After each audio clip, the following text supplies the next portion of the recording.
A bewildering grab bag of news this week as Megan and Konrad whip through 2 weeks of German politics while staying heroically sober thanks to some cracking 0.0 Radler. Annalena Baerbock changes her tune at the UN. The AfD's Maximilian Krah makes the case for diversity in the workplace at the trial of his old friend and business partner, the Chinese spy. Germany finally completes its Supreme Court. And there's bad news for the teenage lush. Or tap this. In Berlin's heart, where news is unveiled, Megan and Konrad with German tales. The German news, it's tough to bear, but with Megacans, they're ready to head.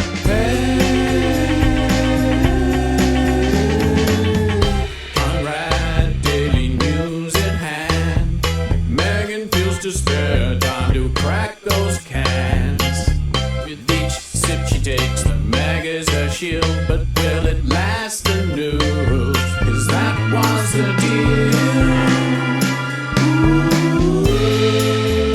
Hello everyone, we're back. It's time for a new episode of Megan's Megacan because Konrad Werner is back in Berlin. Woo! Hello. How are you? I'm good, yeah.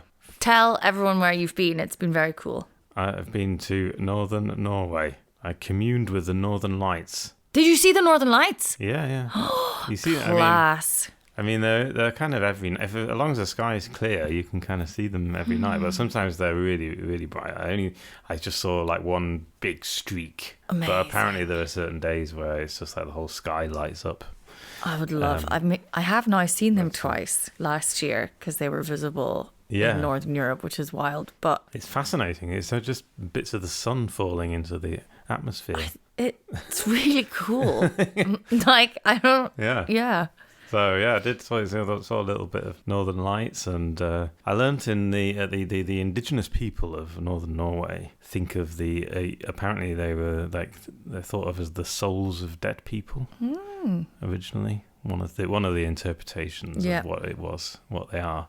And it's like their vision of heaven as the Northern Lights. It's pretty cool if you've got that happening around. I often think of things like that. Things like that. We had the lunar eclipse here in Berlin, which was... Oh, yeah, the blood moon. Pretty creepy. Very unsettling. Like, if you're somewhere in like, prehistoric times and you're just cutting about and you're like, fuck, what have we done? That looks terrible. Yeah. But it was quite nice. We went to Tempelhofer. Everyone started howling at the moon, which was good. Oh. Which is a really good thing to do at New Year's at midnight. I would really recommend it, to go outside and howl like a wolf. Megan's New Year's tip. It's not mine. It was from family friends of ours, but we always do it now. It's good. Okay. Well, the other interesting thing about the Northern Lights is, so obviously above the Arctic Circle, the sun goes down for several months, depending on how far north you are. Yeah. And I thought, it must be awful living in the dark. And they said, no, because it's not even that dark as you might think it is, because there's so much snow, and also the Northern Lights light up, and the starlight, and there is a lot of ambient light around that you kind of become more aware of. So it's not as dark as it's not like it's pitch black. Well, that's good, especially when it snows, because it must be really beautiful, I think. So that, yeah, but I mean, still, you'd go a bit mad, not seeing the sun. I don't know. Well, I was in Tromsø, which is quite a northern town. It's I think it's about 2 months. There's no sun, and then in Svalbard, it's 3 months. I think. I feel like I know Svalbard a little bit because there's a woman on TikTok who shows her life there, which is really cool, and she talks about the polar night and the polar day, where the sun never sets and the sun does set. Yeah. And never comes back or doesn't come back for a few months. I would really struggle in the dark, I think. Yeah. And the cold. I toyed with the idea once of going and teaching in the Arctic Circle, up in Canada, because they're always looking for teachers. And then I was like, you really don't like being cold or the dark. As fun as that sounds. Yeah. It's good to sort of try it and see if you like it. Apparently in the spring then, it's a big day of celebration, obviously, the first time you see the sun coming up. Yes. Because it starts to get light, but the sun doesn't actually go over the horizon. And the kids come out every morning and try and see the sun, and then it's like a big celebration when they see the first sliver of it, and then it goes down again 20 minutes later. It's like and then, that short story to Ray Bradbury that I do called like All Summer in a Day, which was really fucking grim. Yeah. Well, that's good. Yeah, I'd imagine like it's very exciting. It's exciting enough in Berlin when like April happens and like the grey clears and we all go and like stand in the park like zombies. Well, while you've been gallivanting, I've got a cold now, had to go back to school. That's tiring. I had a tooth pulled. Oh my God. It was so bad. It's like Victorian dental work I've been having. Jesus. I nearly made a joke. I went in, it was so like gross, and they were about to put a crown on it. And then something else happened, so I went into the emergency one, and they were like, I was about to make the joke, haha, just pull it out. Yeah. And then he was like, well, I'm afraid we're going to have to just pull this out. I was like, why? Ah. Wait a minute. Did he give you a swig of Megacan to numb it? No, they barely give you anything, and like no antibiotics, no nothing. They did numb it pretty well. Yeah. But I don't know, like getting teeth pulled is... I know German doctors are often stingy with the anaesthetics. They're like, do you really want an anaesthetic? And you're like, yeah. Why would I say no? Why? I thought you were going to... Wild. They're so like vorsichtig with it. Yeah. I've had fillings and stuff done with no anaesthetic. That's not normal. No. But they only give them to you if you ask for them. That's why I think they should just be like... I think they should be default on. Yeah, it should. Yeah, and just no painkillers, no nothing. Just, bite on this bit of cotton. Yeah. And spit it out after half an hour. It's like, what? Yeah. Where is this? Fucking Bleak House. I like it, honestly. I just think it should be opt out, not opt in. Not opt in. I 100% agree. Okay. We are, however, opting out of alcohol this afternoon because you are driving. I've got to drive a car later. You're going to be very, very responsible. Yeah. I was almost like, I'm going to drink anyway. And then I was like, no, Konrad is always not drinking in solidarity when I'm not. So I can't but I am 100% because of this cold going home after this for an Irish lemsip. Okay. We're having 0.0 Radlers because I thought I needed something that felt like beer and also some sweetness. Krombacher. And also it's cheaper than soft drinks in the Spezi. Krombacher's 0.0. Also, isotonic. Don't know what that means, but it's good. So they give you after the marathon. Speaking of marathons, I actually ended up quasi-accidentally. We went to see a little bit of it. The marathon was in Berlin on Sunday. Cheers. You can tell when it's not alcohol. I'm just like, whatever. That is delicious, though. The Krombacher 0.0 Radler. So did you run a little bit? I did not, obviously, but we went down to see it in Neukölln, like near Hermannplatz. It was like kilometer 17, and then we're like, this is so fun. It was very like life affirming somehow. And then we went and was like, we could kind of go straight up on the U6 and then see them at kilometer 39 and then just for the last kilometer. And that was the best bit because like everyone is just in varieties of states, emotional, physical. But yeah, it was good. So that's what I've been up to. Teeth pulling, marathons. Yeah, I once saw the inline marathon, the skating. That was cool. They must go fast. Yeah, they zip by. And I saw it by accident. I was just wandering around and there they were. And then I watched it for ages because it was really fun watching them zipping along. Yeah, provided you don't have to get anywhere. Yeah, it's now insane to me that time where they tried to do the election on the same day as the marathon. That doesn't work at all. No, they regretted that decision. They really did. That's how we got fucking Kai Wegner, isn't it? Yeah. One way or another. Anyway, news. There has been news. We're just going to do what they call a grab bag. We'll do a grab bag. I've got plenty of different news stories. They're all kind of interesting and, well, one to one degree and another. It's all we've got. Yeah. Let's start with the UN. Yeah, because that is the most topical thing, I guess, because it's going on at the moment. The UN General Assembly. Netanyahu has just been on stage being abandoned by the rest of the world. Like everyone else has walked out. I know, and I was trying to find, so huge amounts of people have walked out, like literally the majority of people. Yeah. He's just like waiting to start speaking. I'd quite like a list of who stayed in the room, but that doesn't seem to be available yet because... This is happening. I'm wondering if we could guess. It's just the Germans and the Americans. Just the Germans, the Americans. Just anyway. Yeah. Yeah, no. So the reason why we want to mention it is because it does have a German significance, because our old foreign minister, Annalena Baerbock, is now the president of the United Nations General Assembly. Yeah.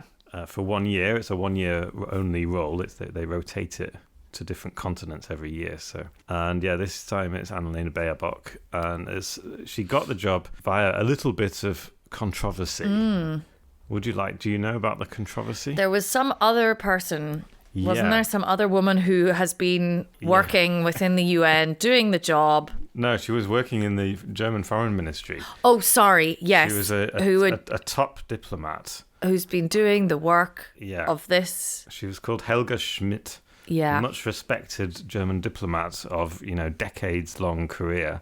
This kind of stuff makes me so fucking angry. And she was being kind of lined up. She was like a civil servant. She was a state secretary. She was very important. She was like well-respected. And she helped to, for example, negotiate the nuclear deal with Iran that, that stopped Iran's nuclear program. And then they kind of did this deal that Trump walked out of and destroyed. But it was like a big deal at the time. She was a state secretary under the last Green foreign minister, who was Joschka Fischer. In the beginning, in the early 2000s. Anyway, and so she was all being lined up, and that's who Germany was going to nominate, because it was Europe's turn, and that was who Europe was going to nominate. And then no, Annalena Baerbock just said, "No, can I do it?" And she kind of pulled rank on her. So there was a bit of controversy over that. That's pretty shit. Like, and presumably with the nature of this, I mean, I still don't really understand how the EU works, so the UN is beyond me. You're saying it rotates, so it's not like she can just, is that her chance? That's it?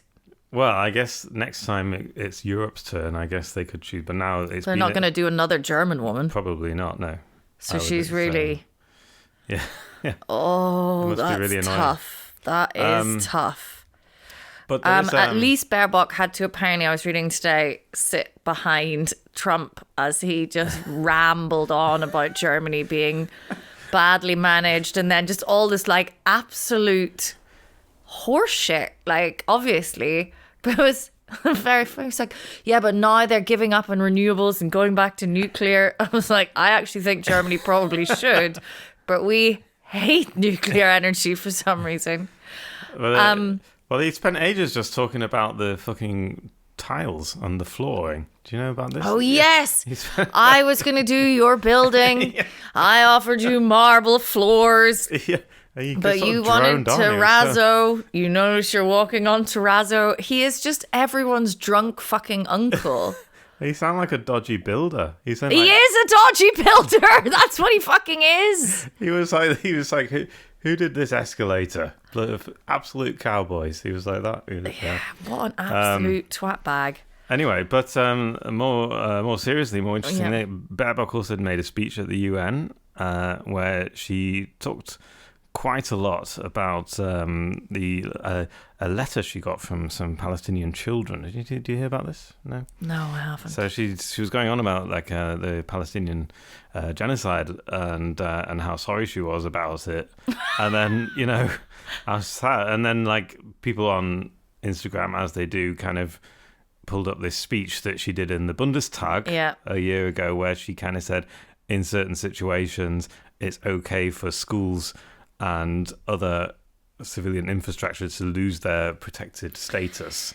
Yeah, it was a bad speech. Yeah. I actually think she got a lot of flack for that at the time, which was deserved, but I also thought she was getting a lot of flack where other German politicians should have been getting more. But, yeah. Yeah.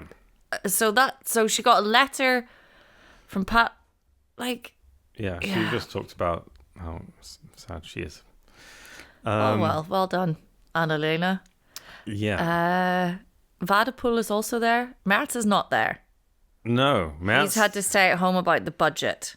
Yes, Merz decided not to attend because he wanted to prioritise the domestic issues. Amongst, most importantly, was probably the budget, which had to be passed through the Bundestag in the last couple of weeks. Mm-hmm. Record borrowing was a big thing. And yeah, I don't know. Do you want to talk about No, I started reading about it today. I was like, I don't know. Generally, just like, there's no money. There's no money, and So we got to borrow all this money. We still don't have any money. Yeah. I mean, it's kind of the worst of both worlds, right? You see, so it's like record borrowing, which is going to piss off all the people. And a huge hole. I'm like, how can it be? And there's a 30 billion euro shortfall anyway.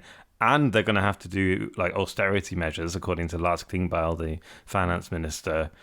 So it's like, even though they're doing all this borrowing, which is annoying all the kind of conservative types, they still have to do austerity, which and probably raise taxes and everything. And yeah, anyway, it's just like I think we should just start taxing the rich. Yeah. I don't know. Yeah.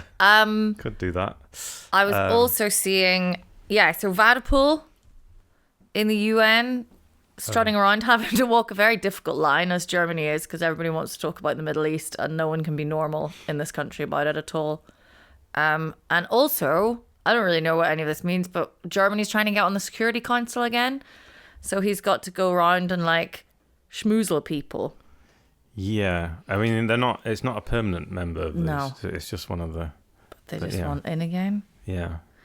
But did you see his speech in the passive voice? No. Did anyone? Someone must have seen it. Yeah. Across Gaza, people are living through hell on earth. Tens of thousands of people have died. Hundreds of thousands are starving, as if this is choices that they are making. Almost everyone in the strip has been displaced multiple times. The people of Gaza have nowhere less to go, and for 717 days, the hostages have been yearning from their release from Hamas. Dear God. Okay. I think it comes close to sort of criticizing, but anyway, it made me feel... Yeah. What else? He's had to be calling for a two-state solution and saying yes, he supports all of this, but obviously supporting a two-state solution while steadfastly refusing to acknowledge Palestine as a state. Yeah, it's not going to work, is it? I mean, if you want two states, then you're going to have to... You're going to have two states. That's the whole fucking point. I mean, it's going to be difficult to have a two-state solution. And, but also, this, two states, whatever you think of what the two states... it's so... It just sounds so ridiculous now for them to have watched all of this unfold for 2 years and then go back to something that we were saying in the 90s. Yeah. Well, yes. Sorry, this is all so obvious. I really do fucking understand this. But having to watch this, double think, or I don't even know if it is double think, but this mental gymnastics that everybody has to go through to talk about this. Yeah. There is going to be a big protest in Berlin. Oh, yeah. Tomorrow. I don't know when this podcast is going, but on Saturday. Oh, yeah. Maybe we can put something on the Instagram. I shall include it in the show notes. Ooh. There must be a link somewhere that I can find. Yeah, it's at Neptunbrunnen. Right. The Neptune's fountain near the Rotes Rathaus in Berlin. And they're trying to make it the biggest kind of protest, or in solidarity with Gaza, that Germany has ever seen, I think, is the aim. Yeah. That's all I really have to say about that. Get down there. I've got any... Do you want some more news? Why not? Why not? Do you remember... What else has happened? Do you remember Maximilian Krah? Only because you mentioned it at the beginning, but I do know... Yes, I do remember talking about him. He is... Is he AFD? Yeah. And he got got in a lot of hot water for basically being a Chinese spy. No, not him. He wasn't a Chinese spy. He employed a Chinese spy, allegedly. Potato. Okay, no. So he allegedly employed a Chinese spy. Who is on trial at the moment in Dresden.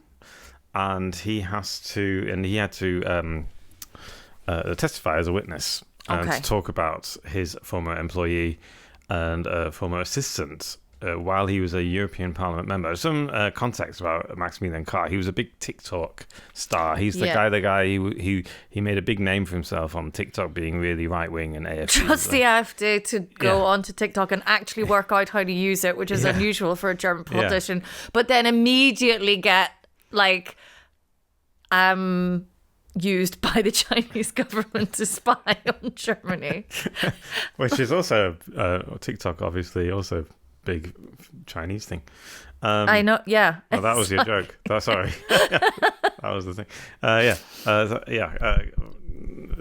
So, he's on his former employee, known as Jian Ji, who apparently has German citizenship that I've read, but I'm not really been able to confirm if he has German citizenship. But he's been in Germany since 2002, and the German intelligence agency believes that he has been spying for China since 2002, and that's a long time. And he made friends with Maximilian Krah when he was a member of the European Parliament, which he was from 2017 till this year, where he moved to the Bundestag. He's now in the Bundestag. Well, that's a good place for him. And so he and while he was in the European Parliament, Jian Ji, he was an accredited assistant, which is the highest level you can get. It means you have your own accreditation. You can go into the Parliament. You can go to all the meetings. Okay. And he made a lot of memos. So so there's some bits that I can read to you. Some bits from his testimony from Krah in this court in Dresden. He said. There's this quote from Maximilian Krah. He was the last person in the office. He was always accessible to me 24/7. I wrote to him whenever something came to me. I was sometimes astonished at what times the answers came. The politician also noticed that Jianji kept memos about conversations and meetings. He could tell us months later about details in team meetings that we had long forgotten. And then he was asked why he had employed him in the first place, and he said, well, we, as in the AfD, don't have a lot of good people when it comes to trade expertise. That was one reason. Another reason is that I believe it is important to build teams out of people with different perspectives and backgrounds. I love it. He's the diversity officer of the AfD, clearly. He's really I love that the AfD are trying to use DEI. They're trying to scapegoat DEI for why they have had a Chinese spy in their midst. Wow. Krah has said that he felt betrayed by his former employee. For more than 10 years, we had a good, very trustful relationship. I have to credit, this is Deutsche Welle's Matthew Moore did this interview. So obviously, if the prosecutor's office is right, my trust was misused. I'm the man who has the most interest in finding out what really happened. So he feels betrayed by his old pal, Jianji. We feel betrayed, I should say that Jianji denies all the charges and says he's not a Chinese spy, and the case continues. What makes this a little bit complicated is that I should say also that he had they didn't arrest him straight away. They followed him around for a long time, for several years in fact, trying to find out what he knew and where he was going. I'm talking about the BND now, the German version of the CIA. And so they found they had 500 European Parliament documents. Some of them were sensitive. He took them with him to China on a USB stick, all this kind of stuff. And what makes him a bit more spicy wow, that's an adjective. is that he also Maximilian Krah, before he was a politician, he was a lawyer, and he represented Jianji's import-export company as a lawyer. So he received payments from him. So Krah received payments from him before they had this relationship in the European Parliament. And so now he's sort of also, people are like, God, this is just so either like people who are spying or people who are spying and dumb. Yeah. Or both. So, and in that whole trial, Krah is only a witness, but there is a separate investigation into him for alleged bribery from Russian and Chinese sources. And just this week, the Bundestag, the German parliament, has lifted his immunity. So now that means the police are allowed to search his home and his offices and everything. I think this is a good thing to do with the fucking AFD politics. Just get them all of this shit, like corruption, tax evasion, you know, all of it, like constantly. So that they just can't. Because apparently it's just totally fine to be like hateful and racist. We can't somehow prosecute that. I don't know. I don't know. Speaking of the AfD, we had some local elections. Oh, yeah. What happened there? In Germany's most populous state, I think. Yeah. NRW. Yeah. So they had the Kommunalwahlen, which is local authority elections, not the state election, but the local councils. Yeah. And it's the last election that we're going to have in this year, so we might as well talk about it. Yeah. Hang on, let me find the... Is it the last one for this year? What a treat. Yeah. Clocking off the end of September. Yeah. I think there's actually quite a few coming up next year. A few state elections and everything. So the results were the CDU came first. This is overall with all the different... There's like hundreds and hundreds of different mini elections, basically. Okay. So altogether... They got the CDU got 33%, the SPD got 22%, AFD making a gain of over 9%, 9 percentage points, got to 14.5%, beating the Greens on 13.5%, followed by the Linke on over 5%. Okay. And the only other party that was within countable range was the FDP, which was 3.7%. Oh. I mean, it's not good because obviously the AFD made the biggest gains and the CDU lost 1%, the SPD lost 2%. Yeah. The Greens were the biggest losers with over 6%. So it's not good, but That's what there was also like a mad conspiracy theory going on in the months before. Did you hear about that? No. So 6 or 7 AFD candidates in NRW mysteriously died in the run-up to the election over several months. Well, they wasn't actually that mysterious. They all just had heart attacks. Okay. Probably because eating too much pork. I don't know. Just my speculation, but I don't know. That's why I imagine AFD local election candidates probably eat a lot of pork. I would imagine so. Your average German eats a lot of them, and they are very German. But there was the AFD made like crazy weather out of this. Yeah, I can imagine. So even and then there was like all these stats came out that in fact. Another 10 candidates from different parties died in that period. Wow. And we're talking about thousands of candidates. Yeah, because it's all these teeny tiny little elections. It's not so, and anyway, Elon Musk tweeted about it, obviously. Jesus Christ. And so Alice Weidel said there has to be an investigation without acknowledging that there was a conspiracy, but said there has to be another, there's all investigating what, Alice Weidel? Yeah. But this is straight out of their populist playbook. Like constantly there is, we are surrounded by our enemies. We have to blah, blah, blah, blah, blah. It's so boring. That is that was in the news. That's all I have to say about that. Okay. Good. I can't think of any. Oh, yeah. I did hear some relatively. I was in a hotel, so I was watching watching German television, which I only ever do in hotel rooms.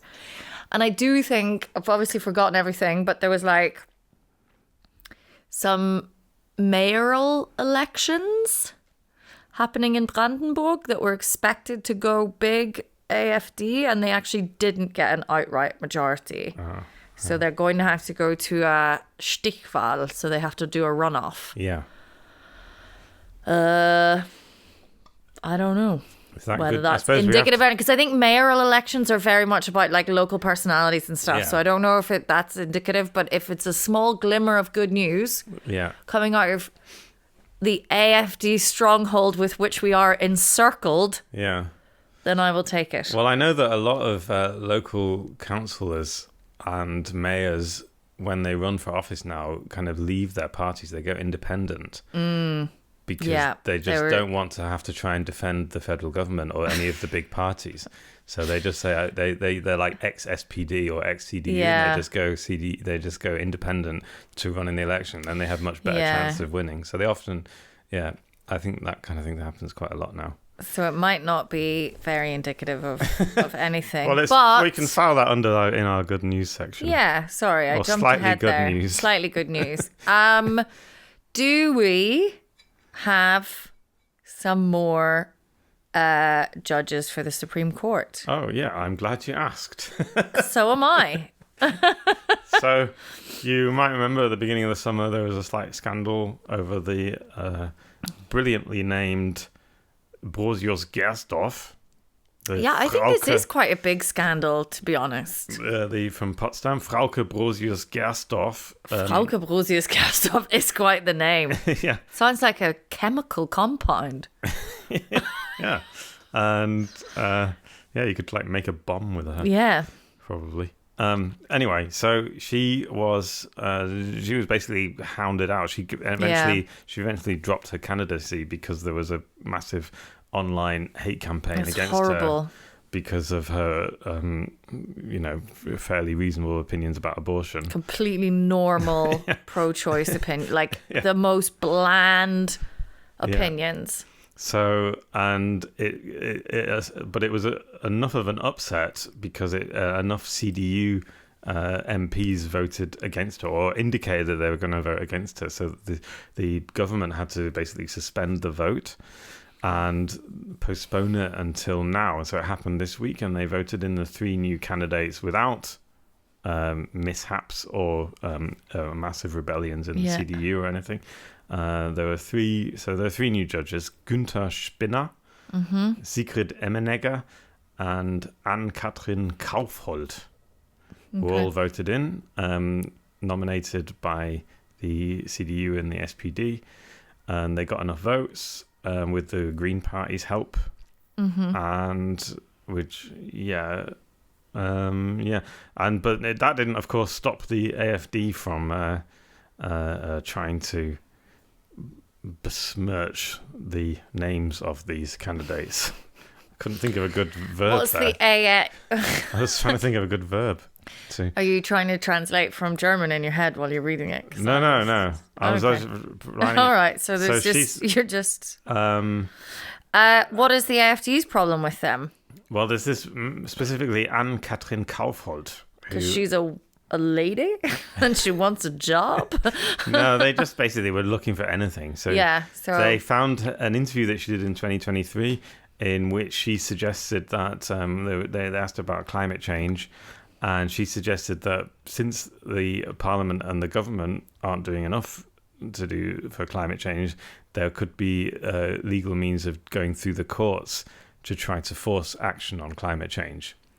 That sounds like a great idea. I'm delighted she's in the Supreme Court. What is the AfD's problem with this? They think that shows that she is a left-wing green radical who wants to destroy Germany's democracy. If only our fucking Supreme Court was stacked with left-wing green radicals. That would be class. So, but no.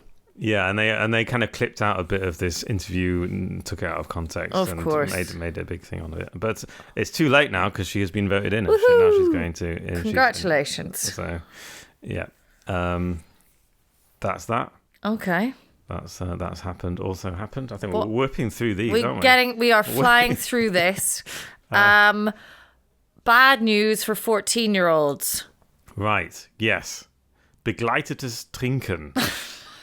Accompanied drinking, a unique law in Germany, which allows young people from the age of 14 to legally drink as long as they are accompanied by their mother and father. Or mother or father, not both. Mother or father, okay. Yeah, I think that's guardian. Very young, and I'm quite glad that this is... So, yeah, they're gonna... apparently, that's this little loophole for 14-year-old drinkers is to be closed thanks to an initiative from Bavaria. Wow. The government of Bavaria has had enough of this. But we mentioned it once before. I think we did. I think the argument used to be, I think it was kind of odd because that Germany even had this little loophole in the first place. But apparently the argument sort of was, it keeps families together, and it's all about like the nuclear family can bond with a drink.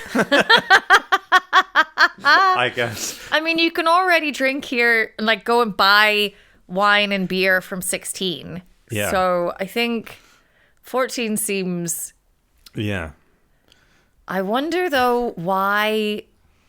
I mean, it seems like one of these laws that it seems like you look at it and you go, oh, shit, we shouldn't still be doing that. That's very strange from a different time where people only lived to be 54, so you got to get them in early. Yeah. But I wonder what the motivations for whatever politicians' like pet peeve this was, or what their, I don't know. It's just some Bavarian politician who's got like an absolute 14-year-old lush in the house. They're like, fuck this. Raiding my liquor cabinet, you little shit. He can't get him out of bed in the morning. He's just like, he's an alcoholic. This sort of young time. No. But I do also imagine like this is, there are a lot of like very problematic older, parents and yeah, it's a weird one. I don't know. Yeah. I think that is all the news. That's pretty much it. Yeah. We have some good news. Do we? File it under better late than never. Oh, yeah. Which is that Germany is no longer selling arms to Israel, it seems, very recently. Yeah, so in the latest report, have you got it in front of you? Oh. I did. Yeah. Now I've lost it. No, I do. Yeah.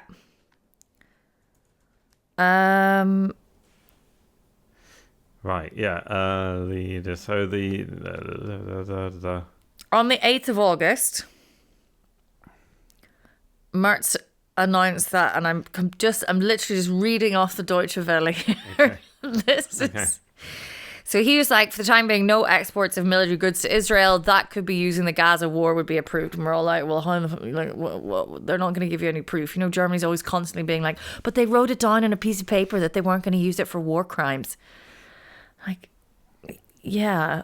Do you not remember what you did with loads of paperwork? Fucking hell. Anyway, but it now seems from the latest reports, so a Linke politician asked, what is it called when they ask it in Parliament? It's called a kleine Anfrage. A kleine Anfrage. Or, yeah, where they do a small question.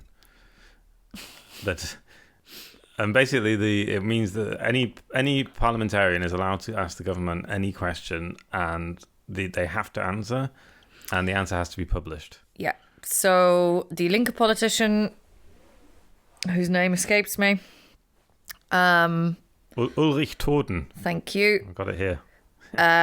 Basically was like, right, can I have the receipts for that?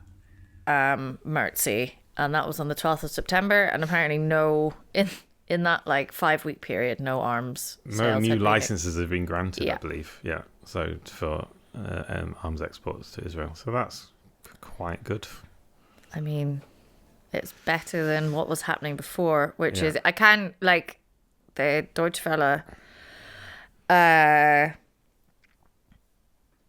article is good because it's got little infographics, and Germany from 2020 to 2024 was responsible for 33% of imports of arms to Israel. Yeah, it was the second biggest supplier after the US. Yeah, I mean, it seems been the second biggest, well, at least until 2016. US, Germany and Italy. But Italy is very small. Oh, God, it's just so much money. Oh, God. Well, yeah. So that's some good-ish news. Yeah. It's nice to have you back. That's the good news for me. It's nice to have you here back. It was nice to see you again. I'm so sorry, everyone. I'm going to cough. Oh, God. Well, that was our big, quick grab bag of all the news. Our grab bag, our snack box of news. Do follow us on Instagram. We have an Instagram now. It's really pretty as well. Yeah. A lovely friend Nessa is doing an amazing job making it beautiful. And yeah, hopefully see you tomorrow at the 27th of September. And if you enjoyed the show, do give us some money on Patreon. Maybe. Oh yes, please. That would also be good. I'm bad at doing these adverts, but have you noticed on other podcasts they do this special? They interrupt halfway after 10 minutes and do a big advert for themselves. And they can also do adverts for other random stuff. I just mention it apologetically right at the end. We have a Patreon page. We do have a Patreon. It would be lovely if you did. But I need to work on my sales aggression. If you can't do that, just share this with a friend and say, I think you would like these rambling buffoons. If you don't want to read the Deutsche Welle yourself. If you, maybe or you know other random articles. Do you like listening to things in German being translated poorly in real time over audio? Then have I got a podcast for you? Do you find that relaxing? Oh God. But anyway, and you don't have to do any of those things. You just can just keep listening to us. Thank you very, very, very much. We are very appreciative of your we should mention the live show. We're doing a live show. Oh, we are. Yeah. Yes. As part of Podfest, which you should definitely go to. It's happening again in October. Yeah, and we're on October 17th. We are on the Friday evening. Yeah. Do you know the venue yet? Yes. Okay. I've forgotten what it is. It's in Neukölln. Yeah, it's near Hermannplatz. It's called like Cindy's.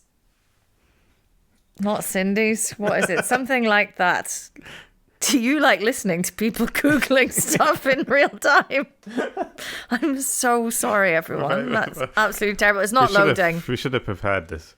Podfest. Studio Cherie. There, I told you. Cindy's place. Cindy, right, okay. No, good. Studio Cherie in Neukölln. Brilliant. Oh, God, that was stressful. Friday night, be there. Friday night, October 17th, we'll be there. Okay. Yeah. Have a great weekend, everyone. Yeah. Bye. Stay safe. Bye.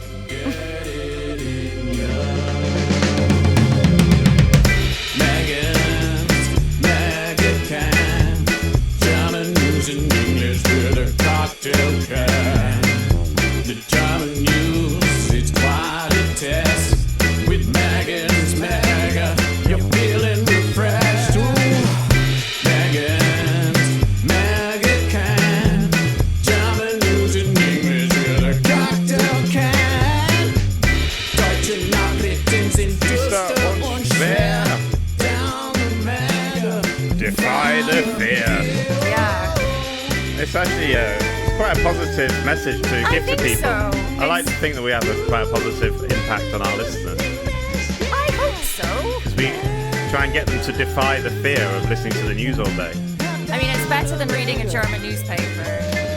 Surely. I would definitely recommend listening to our podcast more than reading any German newspaper.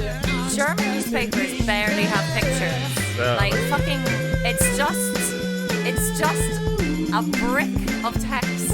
Oh yes, Yeah, and they seem to make a virtue of it. They think it's like so great to have no text. Not like you Americans pictures. with your fucking Colour pictures.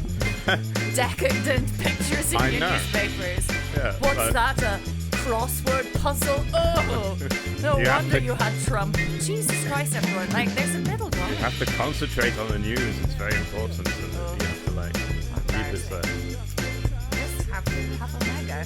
Have a mega. Give us a picture every now and then. Just a wee picture, maybe of, yeah. a diagram.